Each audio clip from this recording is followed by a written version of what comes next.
کشمیر کی سرزمین کو دنیا میں سب سے خوبصورت مانا جاتا ہے۔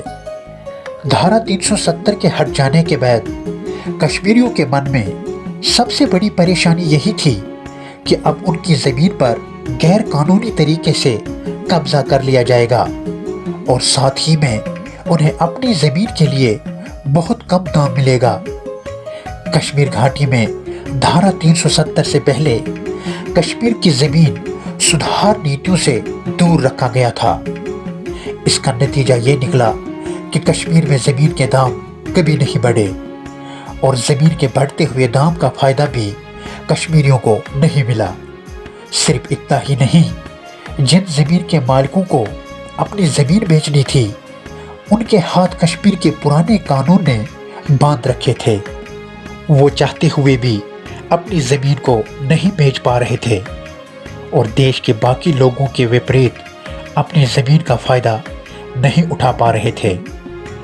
دھارا 370 کے حل ہونے کے بعد کشمیر کی زمین کے کاروبار میں اضافہ دیکھنے کو مل رہا ہے۔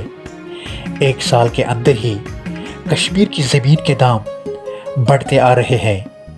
اس کا سیدھا فائدہ اب عام جنتا کو ملے گا اور سب سے زیادہ فائدہ ان کسانوں کو ہوگا جو اپنی زمین بیچنا چاہتے ہیں۔ اس کا مطلب یہ نہیں کہ سارے کشمیریوں کو اپنے زمین بھیجنے پر مجبور کیا جائے گا۔ جن کشمیریوں کو اپنی زمین بھیجنے کی چاہت نہیں ہے ان کو بھارت کے سمویدھان کے ذریعے پوری آزادی دی گئی ہے۔ اتنا ہی نہیں، زمین مالک کے مالکیت پر بھی اس کا کوئی فرق نہیں پڑے گا۔ مطلب دونوں ہی طرف سے کشمیریوں کے لیے اس میں صرف فائدہ ہی ہے۔ ساتھ ہی میں جو کشمیری اپنی بنجر زمین کو بیچنا چاہتے تھے وہ اب بنا کسی پریشانی سے یہ کام کر پائیں گے۔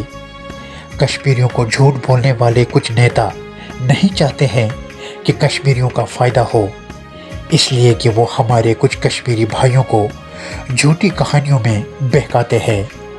ہم سب کشمیری بھائیوں کو ایسے نیتاؤں کے بہکاوے میں نہیں آنا ہے اور ان کی بولی گئی باتوں کو تصدیق شدہ کرنا ہے، تبھی ہم ایک خوشحال زندگی جی سکتے ہیں۔